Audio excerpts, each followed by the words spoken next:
আমরা সেই কর্মসূচি বাস্তবায়ন করেছি। আমরা শুধু একটা মাত্র উদ্দেশ্যে, কারণ অন্যায়ের প্রতিবাদ করা হল বিএনপির জন্মের পর থেকে।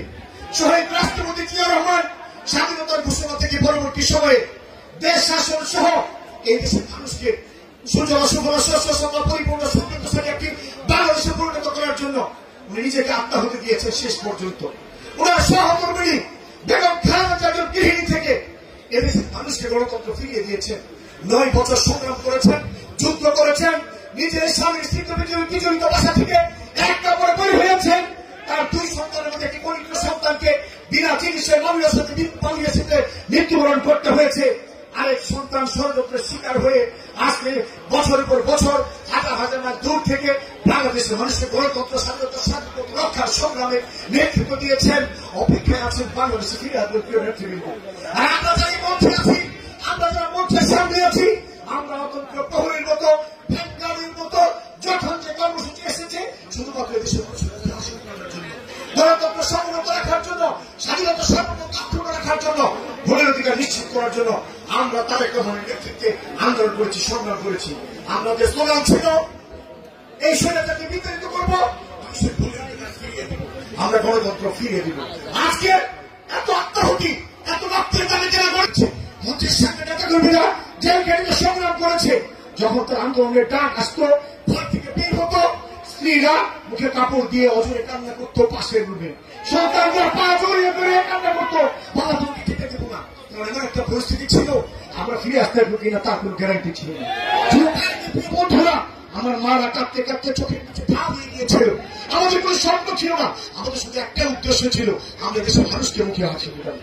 আজকে রক্ত দিলাম, সংগ্রাম করলাম, কষ্ট করলাম, বাড়ি ছেড়া ঘর ছেড়া এদেশের জনগণ, সাধারণ মানুষ, ব্যবসায়ী, খেটে খাওয়া শ্রমজীবী, সুশীল সমাজ, রাজনৈতিক ব্যক্তিত্ব, প্রবাসী, রেমিটেন্স যোদ্ধা, আজকে শেয়ার বাজার সমস্ত জায়গায় দুর্নীতি লুটপাট করে রাষ্ট্রকে তলাভিতে পূর্ণ করেছে একটি দল।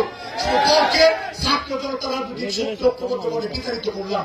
ভোট আসবে, জনগণ তার ম্যান্ডেট দিয়ে মৌলিক অধিকার প্রয়োগ করে একটা নির্বাচিত সরকার পার্লামেন্টে যাবে, দেশ সুন্দরভাবে চলবে, 3 বেলা পেট করে খাবো, দরজা খুলে ঘুমাবো, আমার মৌলিক অধিকার কোনো সমুন্নত থাকবে, সাদা হাসি মুখে আমরা বিরোধিতা করবো।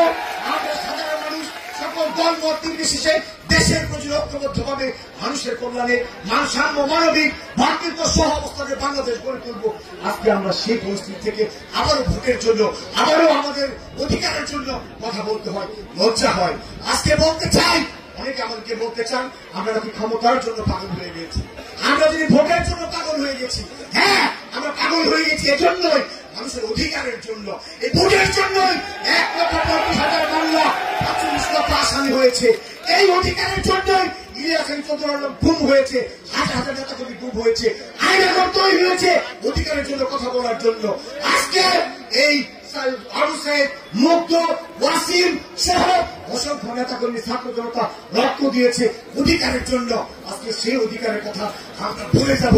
আমরা বিশ্বাস করি ডক্টর ইউনূস সাহেব অন্তর্বর্তীকালীন সরকার প্রধান ইতিমধ্যে ঘোষণা করেছেন যে এই নির্বাচন ফেব্রুয়ারির প্রথম উইকে, আমাদের ভারপ্রাপ্ত চেয়ারম্যান মহোদয়ের সাথে মিটিংয়ের পর উনি সে কথা রেখেছেন, আমরা তাকে ধন্যবাদ জানাই।